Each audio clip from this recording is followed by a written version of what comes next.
tudo bem? Vamos à nossa segunda aula, que nós estamos estudando o livro A Riqueza das Nações, de Adam Smith.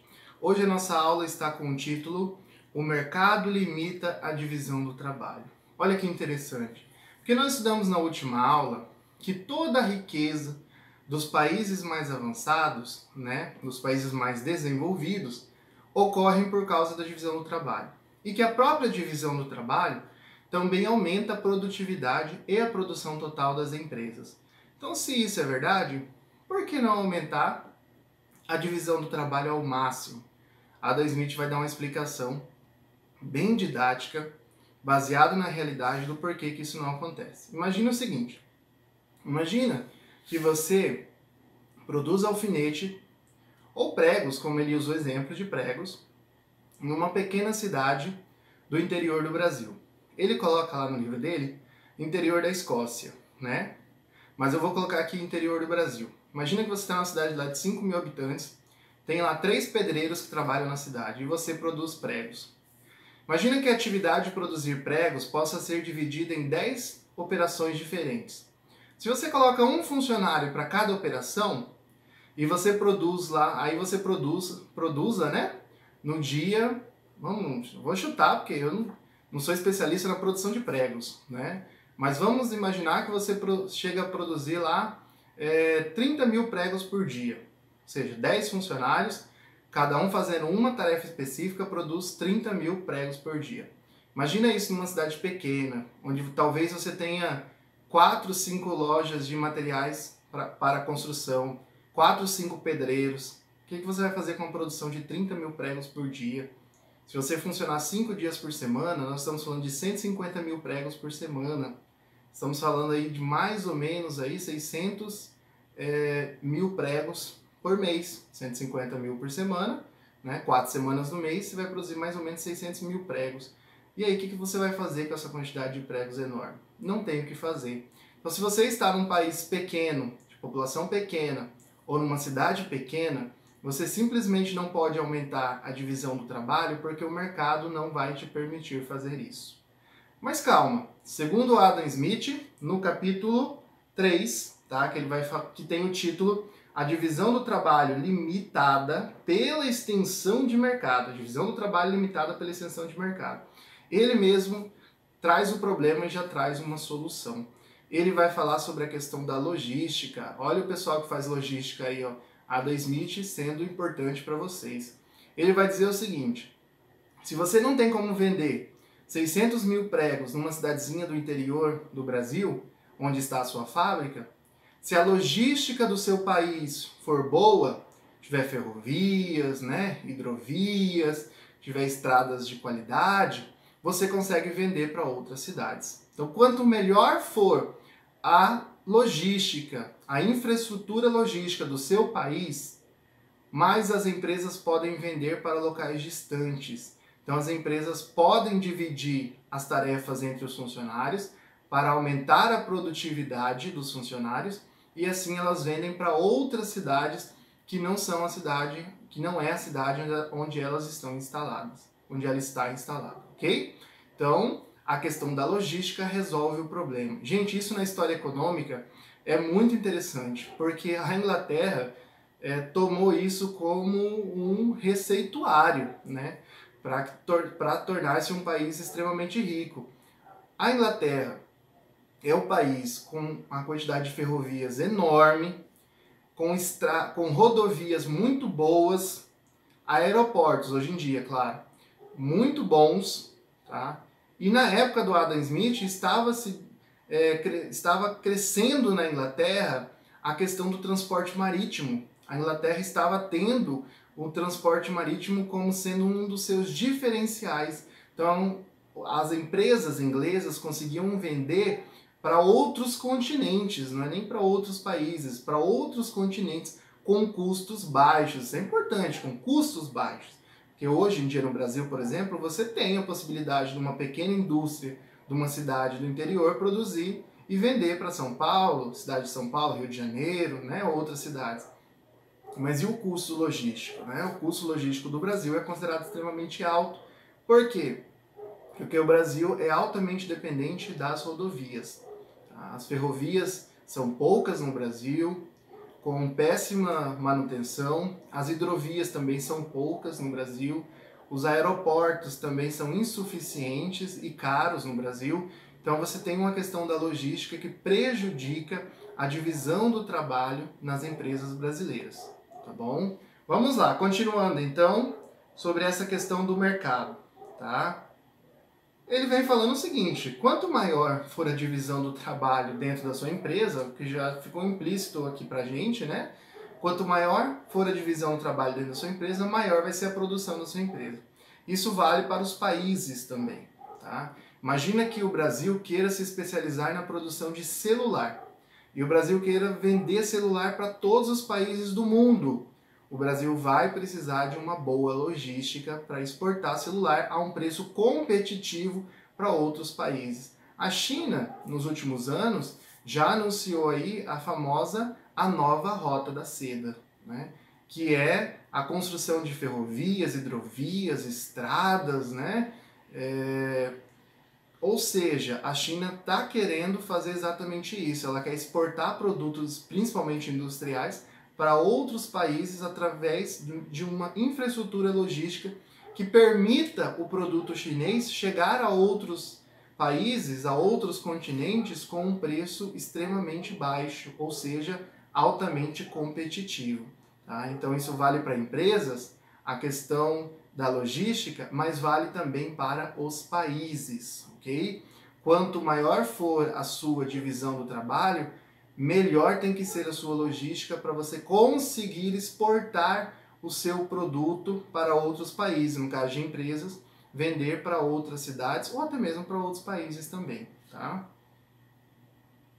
E o Adam Smith fala uma questão interessante, né? Na época dele, existia muito essa questão do transporte terrestre ou do transporte marítimo. Hoje nós temos também o transporte aéreo, correto? Mas na época dele ainda não se tinha essa discussão. Ele vem falando que o transporte marítimo em relação a cargas pesadas, né, é muito mais eficiente do que o transporte terrestre. De fato, isso é um conceito, uma máxima da logística que a gente aplica até os dias atuais. Se você vai transportar uma carga por longas distâncias, e principalmente se for cargas pesadas, compensa muito mais você transportar essa carga pelo transporte marítimo. Então, Adam Smith aqui estava sendo quase que um pai da logística aqui no capítulo 3, falando sobre o mercado, a divisão do trabalho e a questão da logística. Capítulo 4, tá? Onde ele fala a origem e uso do dinheiro. Nesse capítulo, ele vem discorrendo sobre a história do dinheiro nos diferentes países, né? E ele vem mostrando que o dinheiro tem que ser um produto, né? Tem que ser um produto que seja aceito por todos. E ele vem mostrando que no decorrer da história, houve muitos produtos que pegaram para si essa função aí, né? De ser o dinheiro. E aí ele vem mostrando que em alguns países foi o sal que foi usado como dinheiro, em outros países o gado foi usado como dinheiro, tá? E teve países onde até ele mostra o gado, ele mostra o sal, fala de especiarias também, ou seja, em vários países, né, conforme o país, produtos diferentes foram sendo usados como dinheiro, até que chegou nos séculos mais atuais, onde passou-se a utilizar primeiro os metais, e aí ele vem falando por que do metal. Imagina que você tem um boi, e você quer trocar um boi por um saco de açúcar. Um boi vale muito mais que um saco de açúcar, mas você só tem um boi. O boi é usado como dinheiro no país que você está. Então você está fazendo uma troca direta, um escambo, tá? E aí você quer trocar o boi por açúcar. Você vai ter que trocar o boi por muitos sacos de açúcar. Mesmo que você só queira um saco de açúcar, porque como você vai fazer com o boi? Né? Não tem o que você fazer. Imagina que você está usando o sal também. É um produto que pode se dispersar facilmente, correto? Está usando uma especiaria, tá? Ela pode estragar, tá? Então esses produtos eles têm problemas, né, que dificultam eles serem usados como dinheiro.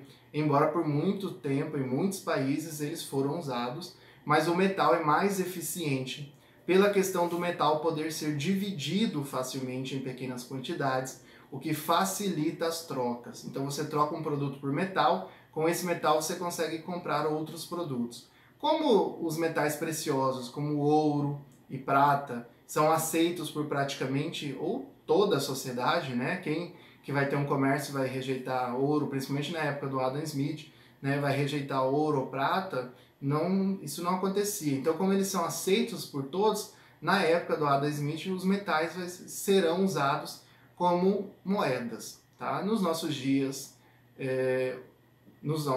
a gente já tem as cédulas, correto? Então nós temos as moedas, né, que não são de metais preciosos, e temos as cédulas, mas que por lei todo comércio, toda pessoa tem que aceitar o dinheiro como pagamento. Então nós temos aí a imposição da lei garantindo que a moeda e a cédula que são produzidas em nosso país têm que ser aceitas como dinheiro, tá bom? Então o que garante é a questão da lei, tá? O Adam Smith, nesse capítulo, ele já vem falando aqui sobre a desconfiança que ele tem sobre o governo. Olha só, aqui no capítulo 4 é a primeira vez que o Adam Smith vai mostrar que ele não confia no governo. Vamos lembrar que o Adam Smith vai ser um dos criadores e um dos defensores aí do Estado mínimo. Estado mínimo pressupõe que tudo, ou quase tudo, que é ofertado pela iniciativa privada é mais eficiente do que aquilo que é ofertado pelo governo. Portanto, devemos ter um governo pequeno, um Estado pequeno, que interfira pouco na economia e cobre poucos impostos, para que as pessoas possam conseguir comprar os produtos que eles precisam da iniciativa privada. Aqui ele vem falando sobre o caso de príncipes, né, de reis, que reduziam a quantidade de prata e de ouro das suas moedas e pagavam as dívidas que tinham com essas moedas com peso reduzido.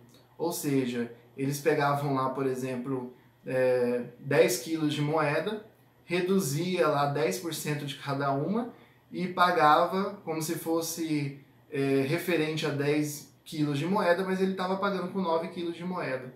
Como a moeda estava lá com um símbolozinho, cravada, né? Passou ali pela mão do governo, tal, as pessoas acabavam tendo que ser obrigadas a aceitar. E esses 10% que o governo reduziu de ouro ou de prata, ficava para o governo fazia novas moedas e com isso o governo conseguia pagar suas dívidas, sempre diminuindo a quantidade de metais e pagando com uma quantidade menor, obviamente, desses metais. E aí sobrava mais dinheiro para os governos. Isso privilegiou as pessoas que deviam, né? E obviamente que os credores aí saíram sempre no prejuízo. E esses credores geralmente eram empresas, né? Ou eram pessoas físicas. Então Adam Smith já vem falando aí que o governo lubridiou, né? O governo trapaceou com as pessoas da iniciativa privada, né? Com as empresas e com as pessoas às quais, né, o governo devia. Então o governo aí pela primeira vez na teoria do Adam Smith prejudicando a sociedade. Por isso que ele acredita que na economia o governo deve ser pequeno, deve ser mínimo. Então ele vai ser um dos defensores aí do Estado mínimo, que já era defendido lá na escola fisiocrata, tá? Mas aqui na escola clássica do Adam Smith, ele vai fortalecer as críticas dele a governos enormes, né? A governos gigantes, como acontecia lá dentro da teoria mercantilista, tá bom? Gente, espero que vocês tenham gostado. Na próxima aula nós vamos falar sobre o capítulo 5 e 6, tá bom? Espero que vocês tenham gostado. Não se esqueçam de se inscrever no canal. Vai sair sempre mais aulas aqui sobre Adam Smith até a gente terminar o livro dele. Se você está assistindo depois que a gente já gravou, obviamente, continua aí assistindo as próximas aulas, tá bom? Se inscrevam no canal. Façam comentários embaixo, o que você achou do vídeo, o que você achou da teoria do Adam Smith, discorda, concorda, tem comparação que você tem aí em mente com outras escolas, coloca aí seu comentário, coloca aí sua opinião, não se esqueça de curtir o vídeo e se inscrever. Aguardo vocês até na nossa terceira aula. Tchau, tchau!